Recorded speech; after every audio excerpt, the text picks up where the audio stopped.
먼저 두 부분의 성경 구절을 보시겠습니다. 사무엘상 4장 19절부터 22절에 있는 말씀입니다. 그의 며느리인 비느하스의 아내가 임신하여 해산할 때가 가까웠더니 하나님의 궤를 빼앗긴 것과 그의 시아버지와 남편이 죽은 소식을 듣고 갑자기 아파서 몸을 굽으려 해산하고 죽어갈 때 곁에 서 있던 여인들이 그에게 이르되 두려워하지 말라. 내가 아들을 낳았다 하되 그가 대답하지도 아니하며 관념하지도 아니하고 이르기를 영광이 이스라엘에서 떠났다 하고 아이의 이름을 이가봇이라 하였으니 하나님의 궤가 빼앗겼고 그의 시아버지와 남편이 죽었기 때문이며 또 이르기를 하나님의 궤를 빼앗겼으므로 영광이 이스라엘에서 떠났다 하였더라. 다음은 사무엘상 7장 10절부터 12절에 있는 말씀을 살펴보겠습니다.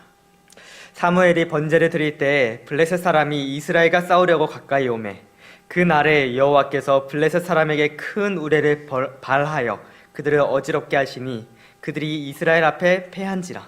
이스라엘 사람들이 미스바에서 나가서 블레셋 사람들을 추격하여 뱃갈 아래에 이르기까지 쳤더라. 사무엘이 돌을 취하여 미스바와 센 사이에 세워 이르되 여호와께서 여기까지 우리를 도우셨다 하고 그 이름을 에베네셀이라 하니라. 이스라엘 백성들이 블레셋 사람들과 함께 전쟁을 하려고 준비를 합니다. 이스라엘 군대는 에베네셀에서 진을 쳤고 블레셋 군대는 아벡에서 진을 쳤습니다. 그리고 전투를 시작을 하지요. 하나님의 백성이니까, 그리고 사사들이 보여준 것처럼 전투를 하면 승리할 줄 알았었나 봅니다. 그런데 이스라엘 백성들이 패배하게 됩니다. 이스라엘 군사들 중에서 이 전투에서 죽은 사람들이 4,000명이나 이르는 많은 사상자를 낸 그런 전투가 벌어지게 되죠. 그리고 그 전투에서 패배를 하게 됩니다. 이스라엘 백성들과 장로들은 이해를 못합니다. 당연히 이길 줄 알았는데 왜 하나님께서 우리를 지게 만드셨을까 고민을 하게 됩니다. 우리가 어떠한 일에 실패를 했을 때 그 실패한 이유를 살펴보고 그리고 분석하고 살펴보고 다시 보강해서 새로운 일을 진행하지 않습니까? 그런 것처럼 이 이스라엘 백성들도 우리가 왜 이 전투에서 졌을까를 고민을 해보았습니다. 이때 이스라엘 백성들이 하나님한테 우리가 도대체 왜 패배했습니까? 라고 질문했다면은 하나님께서 답을 주시고 그 답을 해결할 수가 있었을 텐데 그들은 그렇게 하지 않았습니다. 그리고 그들은 자신들의 머릿속에서 한 가지를 떠올리게 되죠. 언약궤를, 실로에 있던 그 언약궤를 에베네셀을 두고 전쟁을 하면은 하나님께서 우리를 구원하실 것이다 라고 생각을 하는 것이죠. 그래서 그들은 실로에 있던 언약궤를 가지고 옵니다. 이때 언약궤를 옮기는 사람들 중에서 엘리의 두 아들이자 성경에서 망나니로 소개된 홈리와 비느하스도 있지요. 언약궤가 진영에 온 것을 본 이스라엘 백성들의 사기는 정말 하늘을 꿰뚫을 정도로 높아지게 됩니다. 그리고 성경에서는 그때에 사람들이 너무 소리를 크게 쳐서 땅이 울릴 정도였다고 이야기를 하지요. 이렇게 환호하는 소리를 들은 블레셋 사람들은 두려워합니다. 그리고 거기서 두려워서 도망가는 것이 아니라 그 두려움을 가지고 더욱더 전의를 불태워서 이스라엘 백성들을 공격을 하기 시작을 하죠. 죽기 살기로 싸워야겠다는 생각에 열심히 공격을 하게 됩니다. 그 결과 우리가 아는 대로 이스라엘 백성들이 패배하게 되죠. 그냥 패배도 아니고 대패하게 됩니다. 이 전투에서만 그전 전투에서는 4,000명이 죽었는데 이 전투에서만 3만 명이 죽었다고, 이스라엘 보병이 3만 명이 죽었다고 이야기를 합니다. 이렇게 군사만 죽은 것이 아니라 하나님의 궤도 빼앗기게 되었죠. 그리고 이전에 행동이 어찌되었던 대제사장의 아들로 정말 중요한 인물로 구분되던 홈리와 비느하스도 그 자리에서 죽게 되게 됩니다. 이 소식이 성소가 있던 실로에 전해집니다. 이 소식을 들은 엘리의 반응은 어떠합니까? 엘리는 뒤로 넘어져서 죽게 되었죠. 그리고 그것과 함께 더욱더 안타까운 소식이 전해집니다. 이름은 나오지 않고 엘리의 며느리로 소개되는 비나스의 아내는 언약궤가 빼앗기고 시아버지와 남편이 죽은 소식을 듣고 갑자기 배가 아파서 해산을 하게 됩니다. 그리고 죽어가면서, 그 해산을 하고 죽어가면서 자신의 아이의 이름을 이야기하고 목숨을 잃게 되죠. 그 아이의 이름을 이가봇이라고 이야기를 합니다. 이 이가봇의 문자적인 뜻은 불명예, 영예가 없다라는 그런 의미를 가지고 있습니다. 자신의 아들에게 그런 이름을 붙여준 것이죠. 그러면서 그녀는 그렇게 자신의 아들이 이가봇이라고 이름을 지은 이유를 이렇게 이야기를 합니다. 언약궤가 빼앗겨서 하나님의 영광이 이스라엘에서 떠났다고 이야기를 하죠.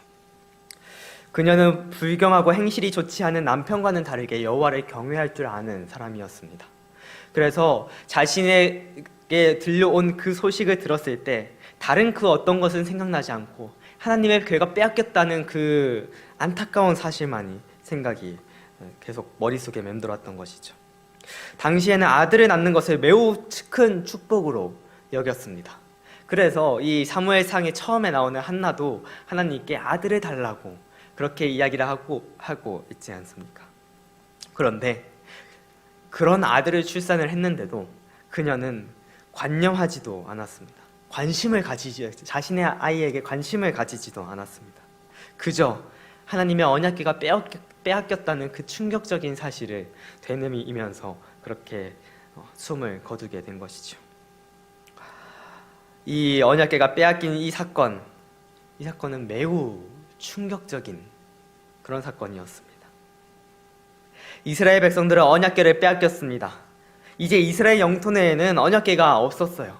하나님의 그 궤가 없었습니다. 그래서 그녀는 숨을 거두면서 하나님의 궤는 빼앗겼으므로 영광이 이스라엘을 떠났다고 중얼거리면서 그렇게 숨을 거두게 되었습니다. 매우 큰 충격이었죠. 하나님께서는 언약궤를 만들 때 이렇게 이야기를 하셨습니다. 거기서 내가 너와 만나고 속죄소 위, 곧 증거궤 위에 있는 두 그룹 사이에서 내가 이스라엘 자손을 위하여 너에게 명령할 모든 일을 너에게 이르리라. 하나님께서는 이 속죄소 언약궤를 통하여 임재하셨습니다. 그리고 그곳에서 이스라엘 백성들을 보시고 모세에게 명령할 일을 말해주셨죠. 그리고 레위기에서도 이렇게 이야기를 합니다. 여호와께서 모세에게 이르시되 내 형 아론에게 이르라. 성소의 휘장 안 법궤 위 속죄소 앞에 아무 때나 들어오지 말라. 그리하여 죽지 않도록 하라. 이는 내가 구름 가운데서 속죄소 위에 나타남이니라. 하나님께서는 언약궤에 임하셨습니다. 성경에서는 그 위에 구름같이 그 여호와께서 임하셨다고 이야기를 하고 있죠. 이스라엘 백성들에게 있어서 이 언약궤는 매우 중요한 것이었습니다. 그것이 있을 때 하나님께서 함께 하신다고 생각을 했죠. 그래서 블레셋과 전쟁을 할 때 패배의 이유가 언약궤가 멀리 있다라고 생각을 한 것입니다. 이스라엘 백성들에게 이 언약궤가 어떤 식으로 생각이 되었는지, 그리고 그들에게 이 언약궤가 얼마나 중요하게 생각을 했는지를 알 수가 있었던 것이죠. 그래서 이 이스라엘 백성들은 먼 곳에 있는 언약궤를 그 전쟁을 하는 그 전쟁터까지 옮기게 되었습니다.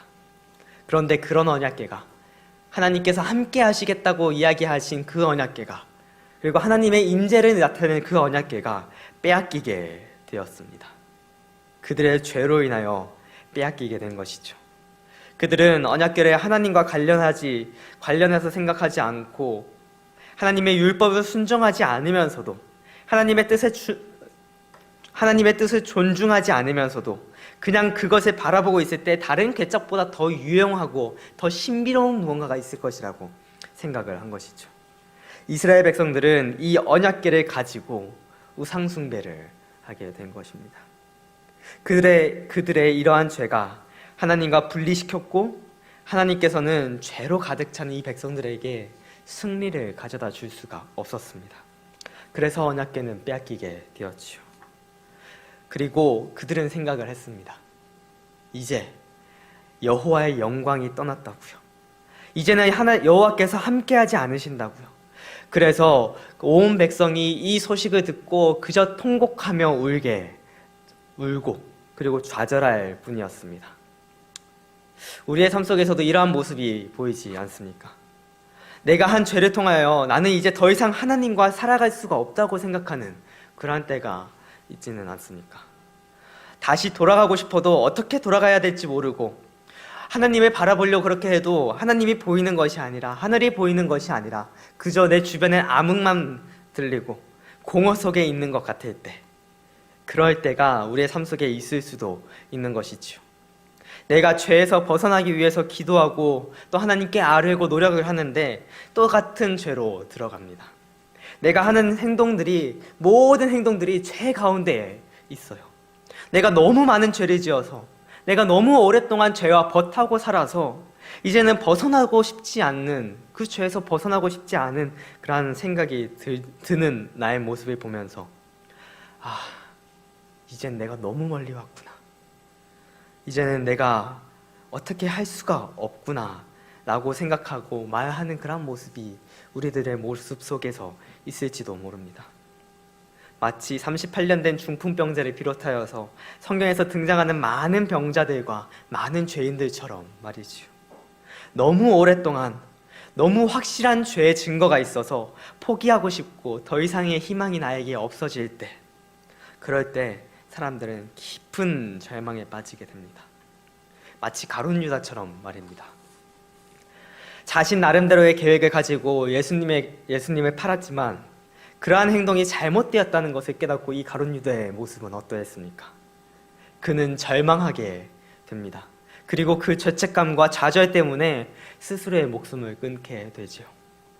우리가 가룟 유다처럼 되지 않더라도 정말 깊은 절망감 속에 있을 수도 있습니다. 그리고 이제는 하나님께 갈 수 없다고 말하며 그저 슬퍼서 통곡하고 있을 수가 있지요. 마치 이스라엘 백성들처럼, 언약궤를 빼앗긴 이스라엘 백성들처럼 말입니다. 이스라엘 백성들은 법궤를 빼앗겼다는 그 사실을 깨닫고 통곡했습니다. 그리고 영광이 떠났다고 말하면서 이제 버려졌다고 생각을 했을 것입니다. 내가 무엇을 해도, 내가 어떤 행동을 해도 여호와와 함께 할 수 없다고요. 그런 마음을 부조와 선지자에서는 이렇게 간접적으로 표현을 합니다. 7개월 동안 법궤는 블레셋에 머물러 있었으나, 블레셋이 이 법궤를 빼앗아가고 난 다음에 7개월 동안 그곳에 있었으나, 이 모든 기간에 이스라엘 백성들은 법궤를 찾으려고 노력하지 않았다. 이스라엘 백성들은 이게 이제 다 끝났다고 생각을 해버렸습니다. 그래서 다시 돌아갈 수 없다고 생각을 한 것이죠. 하나님의 영광이 떠나갔으니까 이제는 나는 더 이상 하나님과 함께 할 수가 없다고 생각을 한 것입니다. 그래서 다시 법궤를 되찾으려고 노력조차 하지 않았던 것이죠. 그저 그 상황에서 좌절하고 슬퍼하고 괴로워하고 그렇게 하루하루를 보내고 있었던 것입니다. 그러나 이 이야기가 여기서 끝났다면 정말 절망스러웠고 정말 고통스러운 이야기겠지요. 그러나 여기서 끝나지가 않습니다. 블레셋에게 언약궤를 빼앗겼다고 하는 이야기로 끝나지 않습니다. 그 이후의 이야기가 우리들에게 여전히 남아있는 것이지요. 이스라엘 백성들은 법궤를 빼앗겼습니다. 그리고 블레셋 사람들은 이 법궤를 가지고 갔지요. 이 법궤를 가지고 갔을 때 이 블레셋 지역으로 간 그 법궤, 그 지역에 여러 가지 재앙이 내려지면서 블레셋 지역들을 이 법궤가 이곳저곳 옮겨지게 됩니다. 처음에는 아스돗으로 갔습니다. 그곳에서 이제 신당에 모셔지게 된 것이죠. 그런데 그 언약궤와 함께 있던 그 신상들이 어느 날 다음날 가보니까 엎어져 있는 것입니다. 세워놓으니까 그 다음날 보니까 목과 팔과 발목이 끊겨져 있는 것입니다. 이러한 모습을 보면서 블레셋 사람들은 이 아스돗에 있는 이 법궤를 가드로 옮겨 놓습니다. 그리고 그 가드에서 또 재앙이 일어나니까 다시 에그론으로 갑니다.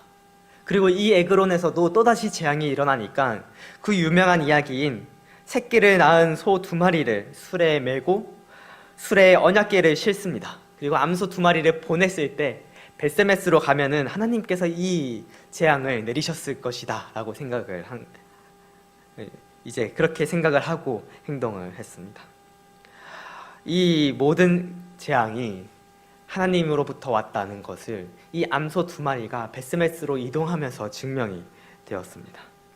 그리고 그 벳세메스에 있는 사람들이 이 법궤를 받게 되지요. 그런데 그들은 참으로 불경한 행동을 합니다. 여호수아서에 보면은 이 벳세메스에 제사장들이 지냈다고 이야기를 하고 있습니다. 그런데 그 제사장들이 하나님의 그 법궤를, 언약궤의 뚜껑을 열어보는 그 불경을 행하게 된 것이죠. 그래서 그곳에서도 재앙이 내려지게 됩니다. 그리고 벳세메스 사람들은 기럇 여아림 사람들을 불러서 법궤를 가져가라고 이야기를 합니다. 그리고 그 법궤는 벳세메스에서 기럇 여아림으로 옮겨지게 되지요. 이 장면 성경은 이렇게 이야기를 합니다. 기럇 여아림 사람들이 와서 여호와의 궤를 옮겨 산에 사는 아비나답의 집에 들여놓고 그의 아들 엘리야사를 거룩하게 구별하여 여호와의 궤를 지키게 하였더니 궤가 기럇 여아림에 들어간 날부터 20년 동안 오래 있은지라. 그곳에서 몇 년 있었다고 이야기를 하나요? 20년 동안 있었다고 이야기를 합니다. 그런데 이 20년이라는 기간은 정말로 법궤가 기럇 여아림에 있었던 기간이 20년임을 이야기하지는 않습니다. 왜냐하면 연도를 계산해 보면은 블레셋에게 언약궤를 빼앗긴 그 아벡 전투 혹은 에베데셀 전투가 기원전 1075년 즈음에 있었다고 이야기를 합니다. 그런데 이 기럇 여아림에서 법궤가 옮겨졌을 때가 다윗이 옮겨놨는데 그때가 다윗이 예루살렘을 통치하기 시작할 때가 기원전 1003년쯤입니다. 그러니까 연대를 계산을 해보면은 그곳에 약 70년 동안 있었던 것이죠. 그런데 성경에서는 20년 동안 있었다고 이야기를 합니다. 이 내용은 20년 동안 정말 그곳에 20년 동안만 있었다는 것이 아니라 이스라엘 백성들이 다시금 하나님으로부터 하나님을 사모할 줄 아는 때까지 20년이 걸렸다는 내용을 이야기를 합니다. 부좌 선지자에서는 이 내용을 이렇게 이야기를 합니다. 이스라엘 백성들은 거족적으로 여전히 참 정교를 버리고 우상 숭배에 빠져 있었으므로 그에 대한 형벌로서 블레셋 사람들의 속박에 머물러 있게 되었다. 이 기간 중 사무엘은 전국 각 성읍과 동리들을 순회하며 백성들의 마음을 그들의 조상의 하나님께 돌리려고 노력하였으나 그의 노력은 좋은 결과를 얻지 못하였다. 20년간 원수의 압박으로 고생을 당한 후에야 이스라엘 백성들은 여호와를 사모하였다. 이 20년은 이스라엘이 하나님을 떠나 있던 시간이었습니다. 그리고 그들은 하나님의 임재를 감히 바랄 생각도 하지 못했던 그러한 시기였지요. 왜냐하면 하나님께서는 그들을 떠났기 때문입니다. 그리고 이 시간 동안 법궤가 여전히 멀리 있던 시기였습니다. 이 벳세메스와 기럇 여아림은 이스라엘 영토에 있었습니다. 그러나 이 이스라엘의 온전한 통치를 받은 것이 아니라 블레셋의 영향력에 있었습니다. 이 벳세메스는 블레셋에 있는 블레셋의 마지막 도시에 있었던 아스돗과 굉장히 가까운 도시였습니다. 그러니까 바로 조금만 영향력을 행사하려고 하면은 바로 영향력을 행사할 수 있는 그런 위치에 있었던 것이죠. 그리고 이 벳세메스에서 기럇 여아림까지는 얼마 되지가 않습니다. 조금 더 높은 지역에 있었을 뿐이죠. 여전히 이 위치에서는 블레셋 사람들이 영향력을 충분히 행사하려면 행사할 수 있는 그러한 위치였습니다. 그리고 또한 이후에 사무엘하 5장을 보면은 다윗이 이 법궤를 옮기기 전에 블레셋 사람과 전투를 벌입니다. 그런데 그 전투를 벌인 장소가 르바임 골짜기라고 이야기를 하는데 이 르바임 골짜기가요 벳세메스와 기럇 여아림과 굉장히 가까운 그런 위치입니다. 블레셋 사람들이 이 르바임 골짜기도 이스라엘 영토 안에 있었어요. 그런데 이 르바임 골짜기에 가득했다고 이야기를 하고 있습니다.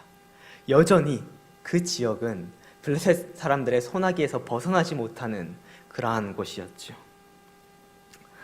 이스라엘 백성들은 아직 법궤를 온전히 되찾지를 못했습니다. 여전히 블레셋의 영향력 안에 있었지요. 아직 이가봇의 시대였습니다. 아직 하나님의 영광이 떠난 것처럼 보였습니다.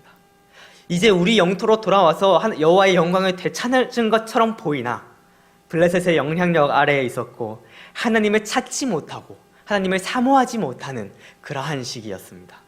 그런데 하나님께서는 사무엘을 통하여서 바꾸실 계획을 가지고 계셨습니다. 20년 동안 사무엘은 전국을 돌아다니면서 사람들에게 말씀을 전합니다. 그리고 백성들이 가지고 있던 죄를 없애기 위해 굉장히 많은 노력을 했습니다. 그러나 그들은 여전히 이가봇, 하나님의 영광이 떠났다고 생각을 하고 있었습니다. 사무엘이 백성들에게 미스바에 모이라고 이야기를 했습니다. 내가 너희를 위하여 여호와께 기도하겠다라고 이야기를 했지요.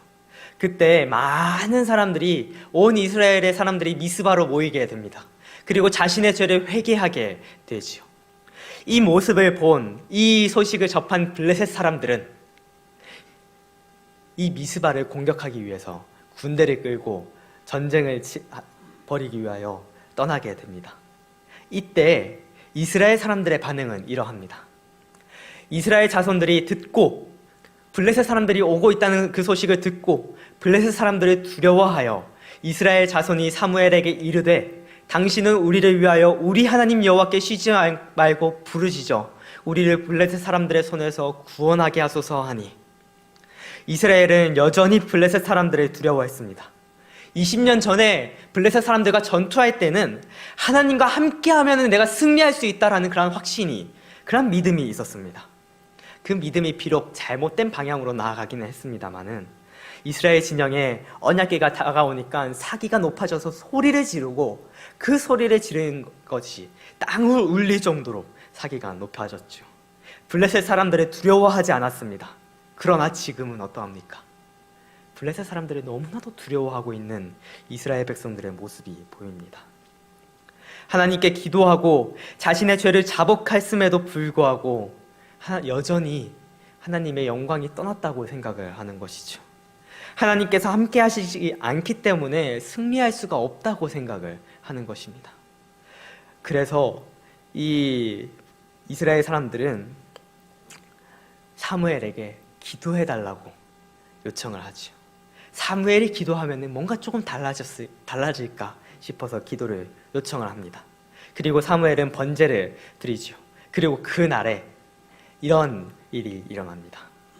사무엘이 번제를 드릴 때 블레셋 사람이 이스라엘과 싸우려고 가까이 오매 그날에 여호와께서 블레셋 사람에게 큰 우레를 발하여 그들을 어지럽게 하시니 그들이 이스라엘 앞에서 패한지라. 사무엘이 돌을 취하여 미스바와 센 사이에 세워 이르되 여호와께서 여기까지 우리를 도우셨다 하고 그 이름을 에베네셀이라 하니라.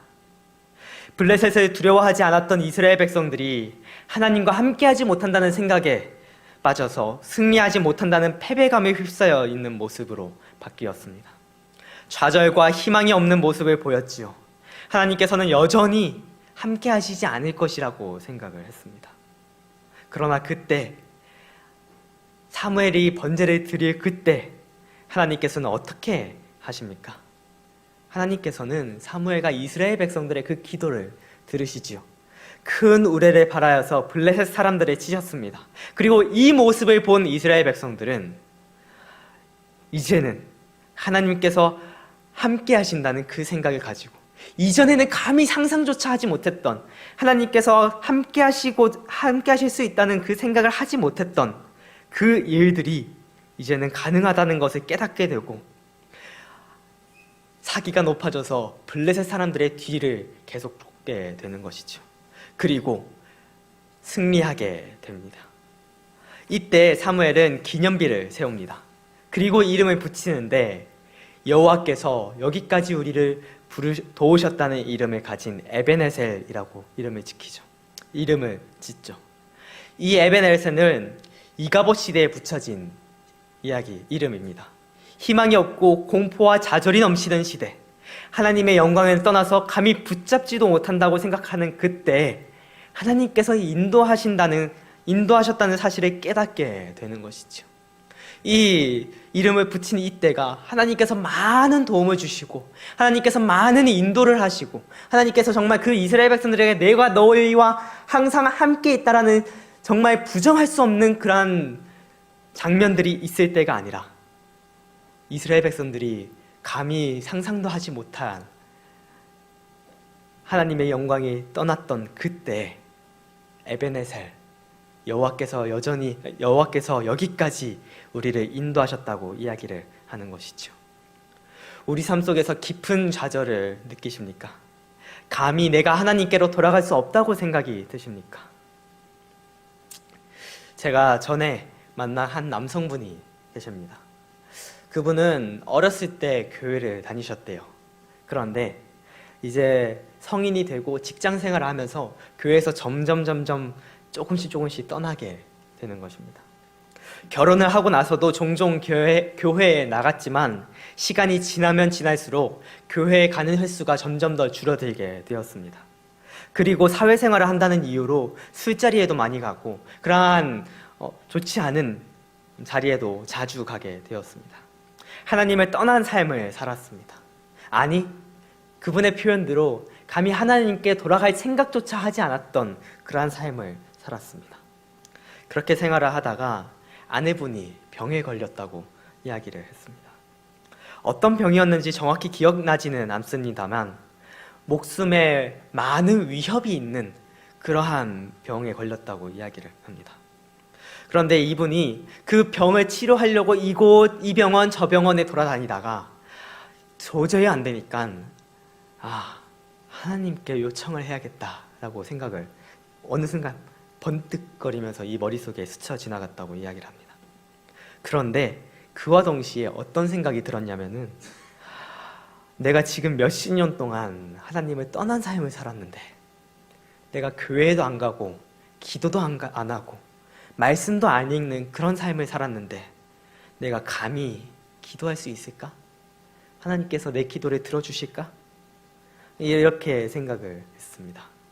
그럼에도 불구하고 아내를 살릴 수 있는 방법이 있다면 정말 지푸라기를 잡는 심정으로 하나님께 염치를 불구하고 하나님께 기도하기 시작을 했죠. 처음에는 기적처럼 바로 회복되지는 않았습니다. 그러나 하루, 이틀, 일주일, 한 달 꾸준히 기도하면서 아내의 병세는 점점 호전이 되었습니다. 그리고 마침내 아내분은 의사들은 이제는 회복이 힘들다라고 하는 그러한 상황에서 그 아내분은 거의 다 완치가 되었고 모르는 사람이 봤을 때는 그분이 아팠던 사람이라고는 그런 큰 병을 앓았던 사람이라고는 생각할 수가 없을 만큼 건강한 모습이 된 상황이 건강한 모습이 보일 정도로 회복이 되었죠. 그분이 저에게 이런 이야기, 자신의 이야기를 이야기하면서 눈물을 흘리면서 맨 마지막에 한 그 말이 제 머릿속에 떠나지를 않습니다. 난 하나님을 버렸는데 하나님은 나를 버리지 않으셨어. 우리는 살아가면서 하나님께 돌아갈 수 없는 것처럼 느껴질 때가 있습니다. 마치 이가봇과 같은 상황이지요. 하나님의 영광을 떠났습니다. 그래서 내가 할 수 있는 것은 없어 보이죠. 그래서 그 중요한 언약궤를 찾을 생각조차도 하지 못하고 있는 것입니다. 하나님의 영광이 떠났는데 이젠 내가 뭘 할 수 있겠어?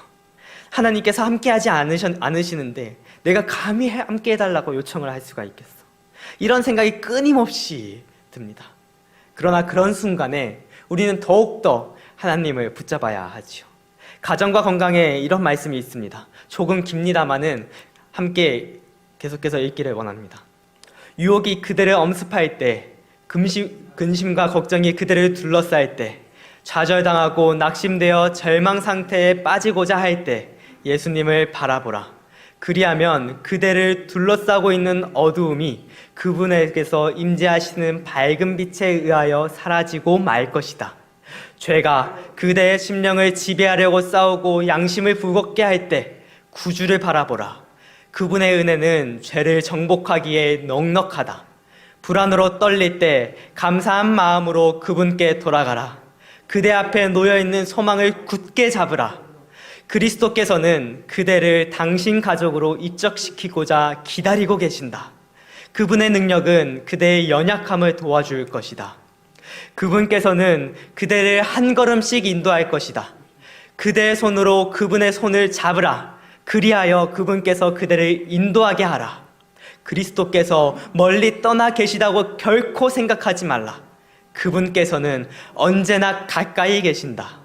사랑스러운 그분께서는 그대 주위에 계신다. 그분께서 그대에게 발견되기를 바라는 분으로 알고 그분을 찾아라. 그분께서는 그대가 당신의 옷자락을 만지기 원하실 뿐 아니라 계속적인 고통을 통하여 당신과 동행하기를 바라신다. 지난 안식일에 목사님께서 말씀하신 것처럼 하나님의 소망은 무엇입니까? 우리와 함께하고 싶어 하시는 것이죠. 내가 어떤 것을 하든지, 어떤 환경에 있든지 하나님께서는 우리와 함께 있고 싶어 하시는 분이십니다. 그런 분이 우리의 곁을 떠나시겠습니까? 그런 분이 우리가 그분께 나아가는 것을 막으시겠습니까? 그분께서는 언제나 우리 가까이에 있으면서 우리가 언제든지 손을 뻗어서 그분의 손을 잡기를 원하시고 이렇게 계속 손을 내밀고 있는 것이지요. 제가 좋아하는 CCM이 있습니다. 희주일이라는 그룹이 부른 돌아가는 길이지요. 이 곡입니다. 이 곡의 가사는 이렇습니다. 양떼를 떠나서 멀리 온 것 같아. 목자의 음성도 들리지 않는데 어둠은 내리고 갈 곳은 모른 채 서성이고 있네. 목자의 음성이 싫어 멀리 왔는데 내 맘대로 가면 행복할 줄 알았지. 그런데 가도 또 가도 더 목이 마르고 내가 원하는 곳은 이곳이 아닌데 다시 그 지역으로, 내가 있던 그곳으로 돌아갈 수가 있을까? 너무 오랜 시간을 헤맨 것 같은데, 목자는 나를 잊었을 것 같은데, 내가 있는 곳에서 힘껏 소리쳐봐도 너무 멀리 있어서 목자는 내 목소리를 들리지가 않겠지. 내가 주저앉은 곳, 눈물만 나던 곳, 눈을 들어보니까 여전한 그 하늘, 그리고 여전한 주님의 음성이 날 부르고 있네. 내가 아무리 먼 길을 왔어도 여전히 나는 주님 품 안에 있고, 헤매던 시간이 아무리 길어도 돌아가는 길이 이렇게 짧은 걸 그 품 안에 살리. 이 가사를 보면은 돌아가고 싶어도 너무 멀리 와서 돌아갈 수 있을지 없을지 모르는 그 상황에서 다른 것도 아니고 하늘을 쳐다보니까 그 하늘은 여전히 나를 사랑으로 부르시는, 그 하늘은 여전하고 여전히 나를 사랑으로 부르는 하나님의 음성은 나를 계속해서 부르고 있다는 그 모습. 내가 아무리 멀리 왔어도, 내가 정말 멀리 왔다고 생각이 들 정도로 멀리 왔어도 나는 여전히 주님 품 안에 있고, 도망가는 길은 내가 도망쳐온 그 길보다 훨씬 짧다고 간증하고 있는 모습을 보고 있습니다. 우리 하나님은 이런 분이십니다. 내가 두려워서, 내가 괴로워서 하나님께서 나와 함께 계실까 고민이 될 때 우리는 하나님께로 더욱더 나아가야 하는 것이죠. 나의 죄가 너무 커서 내가 감히 하나님께로 갈 수 없을 것 같을 그때, 그래서 나는 이제 하나님과 함께 할 수 없다고 단정 짓고 움크려 있고 몸을 펼 생각도 안 하고 있을 그때 우리는 무엇을 해야 합니까? 예수님께서는 모든 사람들의 환경을 아신다. 죄인의 죄가 크면 클수록 그에게는 구주가 더욱 필요하다. 거룩한 사랑과 긍휼로 이루어진 그분의 마음은 무엇보다도 가장 속절없이 원수의 올무에 사로잡혀 있는 사람에게로 끌려간다. 그분께서는 당신의 피로써 인류의 해방 문서에 조인하셨다. 하나님께서는 우리가 웅크려져 있기를 원하지 않으십니다. 우리가 좌절하는 것을 원하지 않으십니다. 비록 내가 실수를 해서 더 큰 것 같은 죄를 범할 때도 하나님께서는 우리가 다시 돌아오기를 원하시고 계시죠. 하나님께서는 이스라엘 백성들에게 알려주셨습니다. 너희는 내가 떠났다고 생각을 하지만 난 여전히 너희들 곁에 머물고 있단다.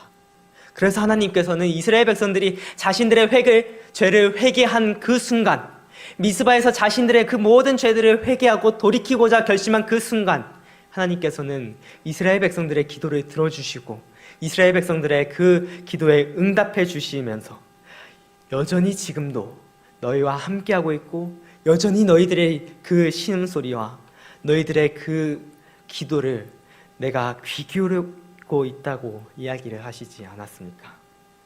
이런 하나님의 사랑과 은혜, 우리들의 피부로 느끼고 감사하는 우리 모두가 되길 바라면서 오늘 말씀을 마치고자 합니다. 하늘에 계신 하나님 아버지, 우리가 살아가면서 많은 잘못을 합니다. 때로는 그 잘못이 길고 때로는 그 잘못이 너무 커서 우리가 하나님께 돌아가지 못할 것처럼 느껴지곤 합니다. 그러나 여전히 우리를 향하여 두 팔을 벌리며 와서 안기라고 말씀해 주심에 정말 감사드립니다.